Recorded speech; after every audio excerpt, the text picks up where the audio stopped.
Welcome back to the Collegiate Championship Series. I'm Max. With me is Thunder. We've got another matchup coming up for you in just one moment. But first, one more chat about an educational partner, that is LaSalle College Vancouver, the #1 game design school in Canada, based on, or according to the Princeton Review.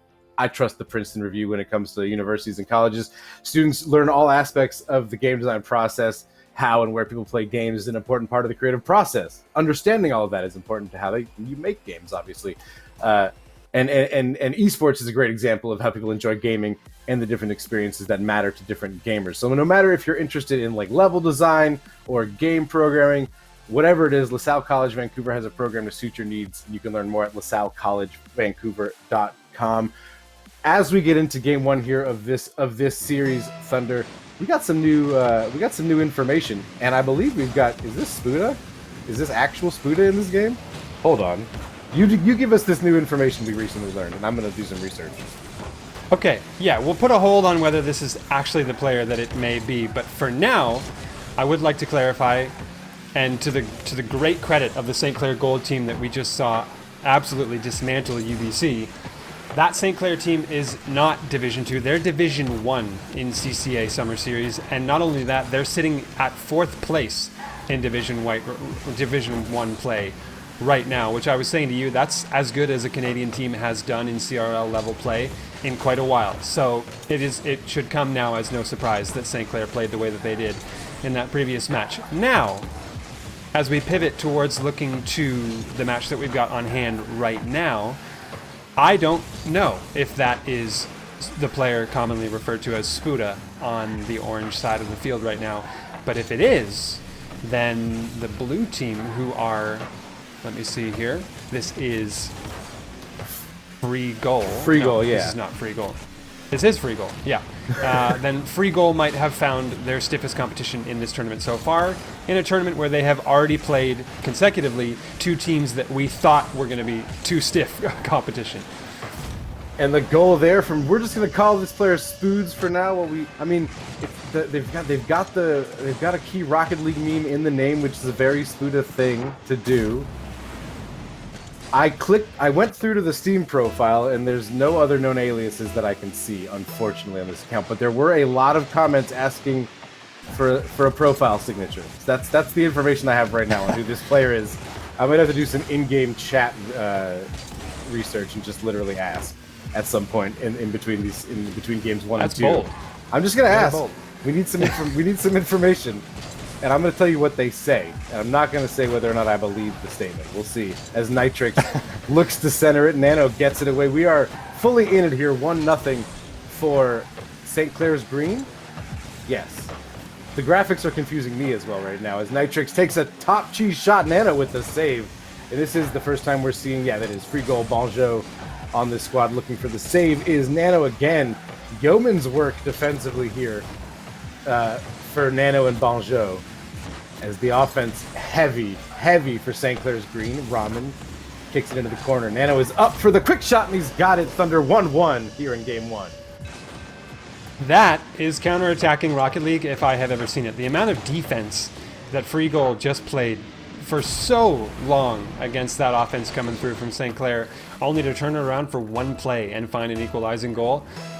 I say very often when I see that type of play develop that's very seldom is that a sustainable style of play to win a whole series on, but I'm sure they will take that to at least tie the game here and try to swing things back their way. It's possible. We've seen it done. If you're hot enough defensively and play a counterattacking style, you can get hot on defense just like you can get hot shooting. We've seen, I'm blanking on the name of the team, but it was Taz and Matane's team in that one DreamHack where Taz just had like 15 saves a game, essentially, and they would score one counterattack and win. If you've got somebody standing on their head, it's doable. Ramen has an open net, though, and that is goal number 2 for St. Clair's Saints Green. It's been the St. Clair's bracket right now. It's been the Saints bracket so far. Free goal has been a thorn in everybody's side through 2 rounds, though.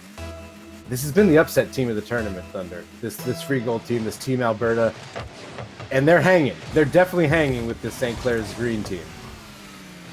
Absolutely. And free goal, as you say, Team Alberta.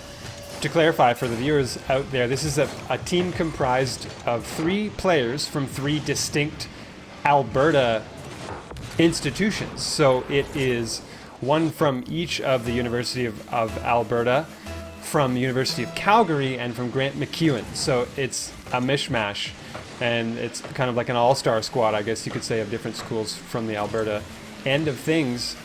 And that's not the only representation, obviously, for Alberta that we've got in this tournament, too. There are some teams wholly representing University of Alberta, and a lot of players coming out from that region in particular.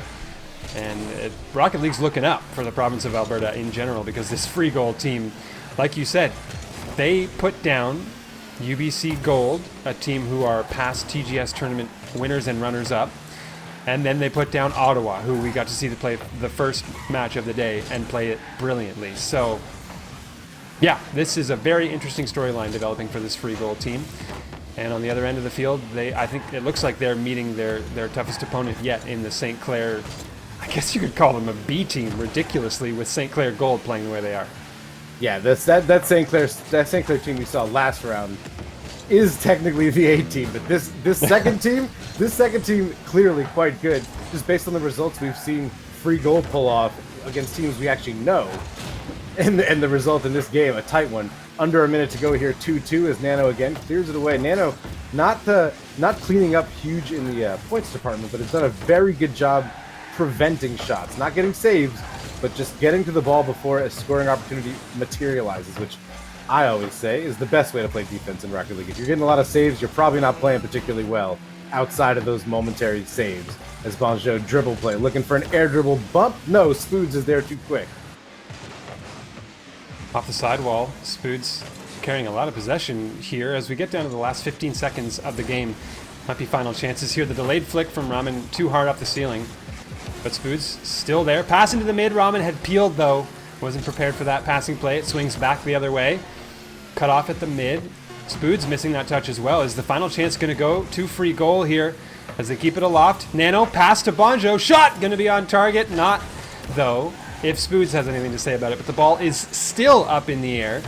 We've probably had a solid, I think we got to 10 plus seconds of 0-second extra time there. But I think this is the first overtime we have seen in this tournament on broadcast so far. Indeed it is. 2-2 after full time. It's all in the balance here. Golden goal territory. Spoods the shot low, and Bonjo makes another save. Bonjo has 4 saves in this game. He is the one getting all the defensive stats. Nano, the slow play. Looking for some Galaxy Brain stuff here in overtime. The speed that wins out there from Spoods. Again, Nano, though, just the control on defense, preventing scoring opportunities as best they can, despite all the shots that St. Clair's has had here. Spoods. I think what's interesting, too, is that style of play goes unnoticed a lot because it's not flashy.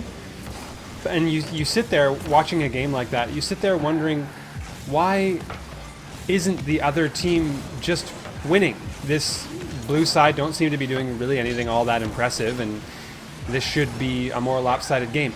But if you have a team that opts for control and possession and a game of efficiency, it's like this invisible winning style that they can generate where it's never flashy or impressive, and then all of a sudden they manage to win in a game in overtime, and then it's over. And it comes and goes without any bombast, but it gets the job done.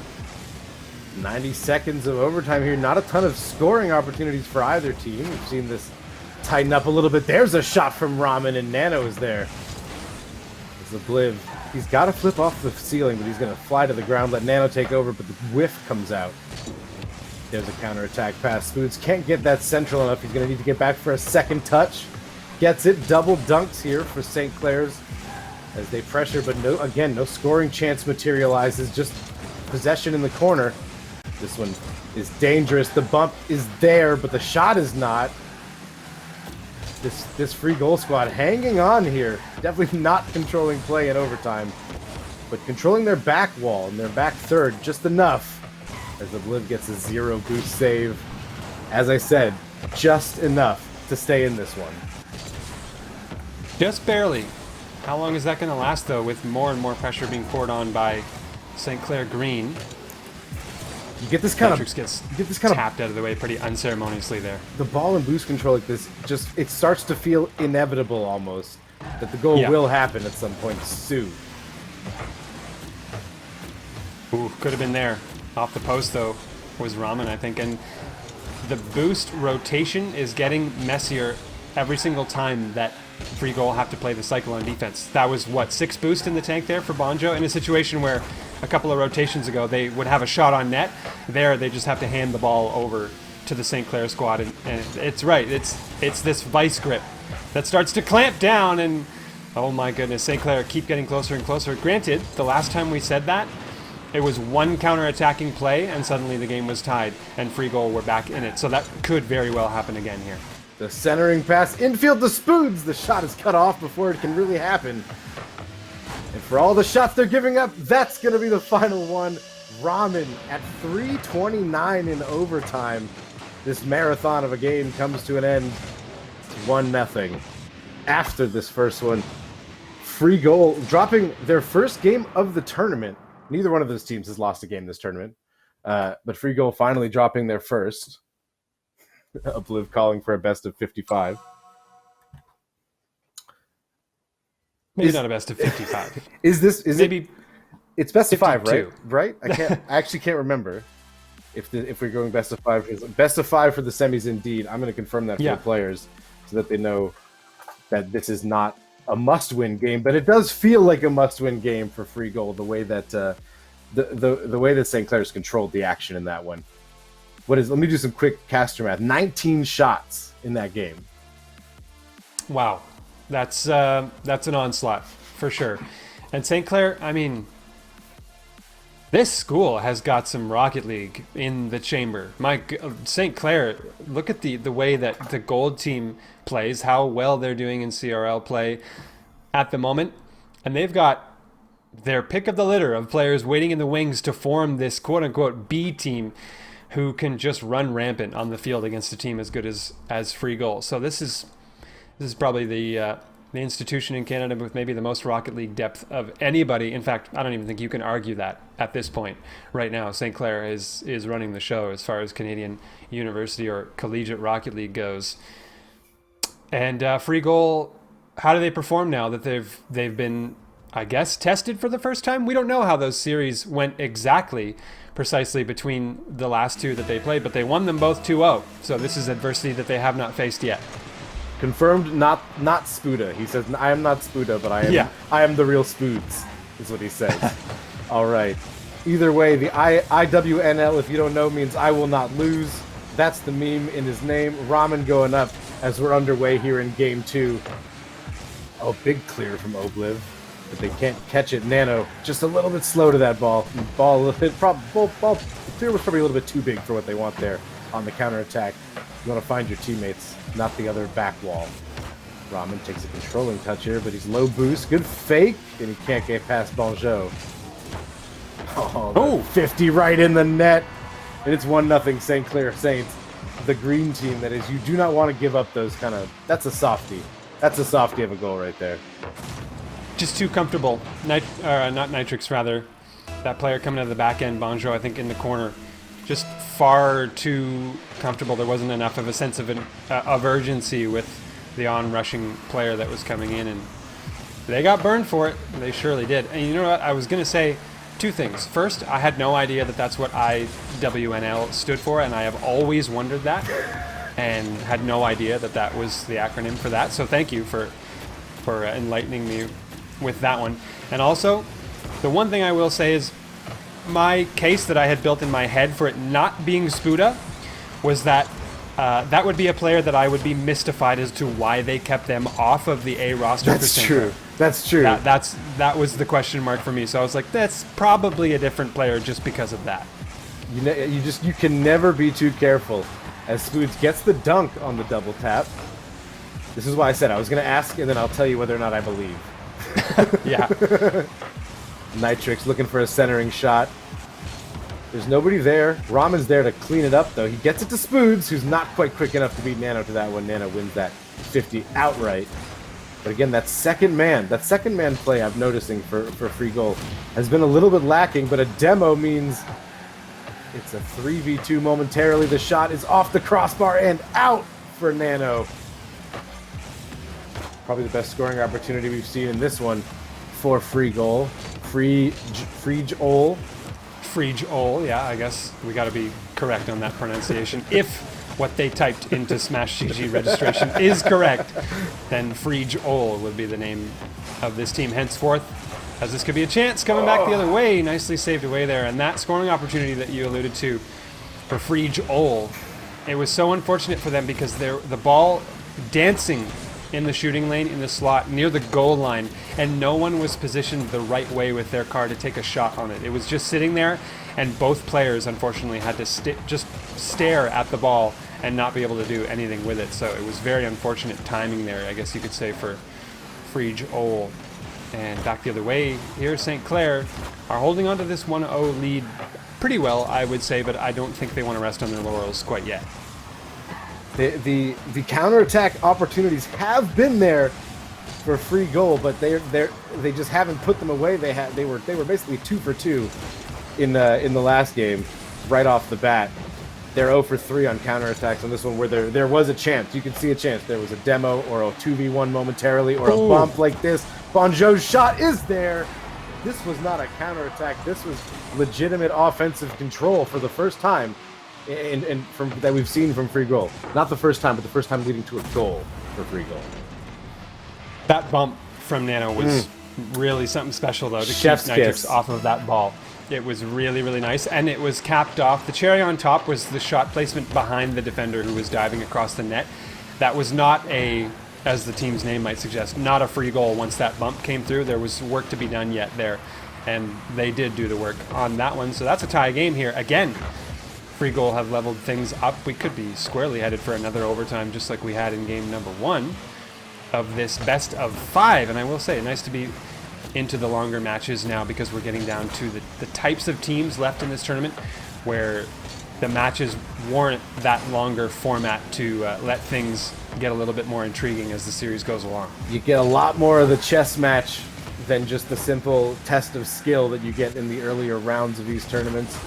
As Spoon's able to bang that down. A lot of bim bam here coming out of St. Clair Saints Green that we really haven't seen them playing this style, but it's working for them as that ball just pops center. Ramen is there, and that shot, he had a lot to do still when that ball came to him on that shot. Had a goaltender to beat in a tough angle where he needed power, and he got that. 126 kph. Oh, we're doing we're miles per hour on the broadcast. My bad. 78 miles per hour. Really? Interesting. For a Canadian Collegiate Series, I will wag my finger and say shame on that one for having imperial units.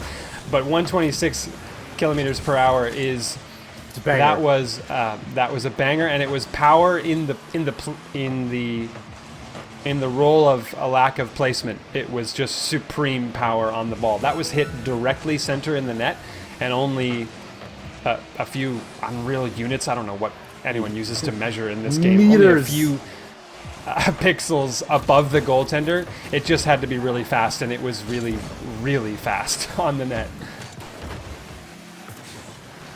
That is, I hate to keep harping on the shot, but that is because that ball was not moving quickly, and it was moving laterally. To put that much power on a ball at that angle, that is expert hitbox placement, expert flip timing.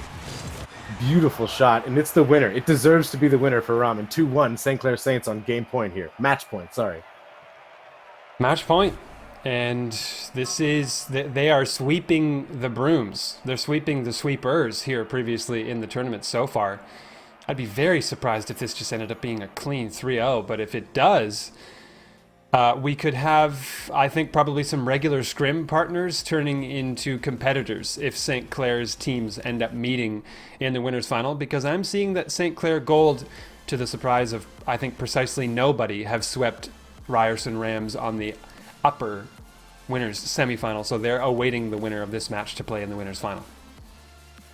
As we get ready for game 3, it's all to do here for Free Goal, but I do think they're getting closer game by game. That game, after giving up 19 shots, 8 shots. They still lost, I would say, the possession / ball control battle. They lost the field position battle, and they definitely lost the shots battle. But it was closer than it was in that first game, and the result was just as close. 1 goal, you can't get closer than that, right?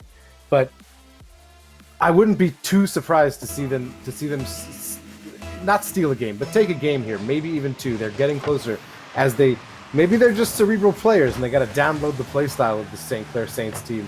That's a thing. I know people like that. They just get better as you play against the same players. Absolutely. And I think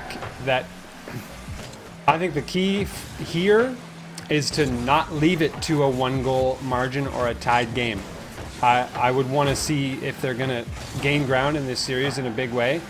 You just want to see FREEG win big in a game and not leave it up to chance or to one single counterattack at the end of a game.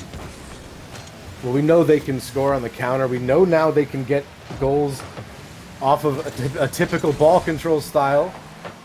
Bonjour with the counterattack. There's one. What I was about to say is I want to see them do both in one game.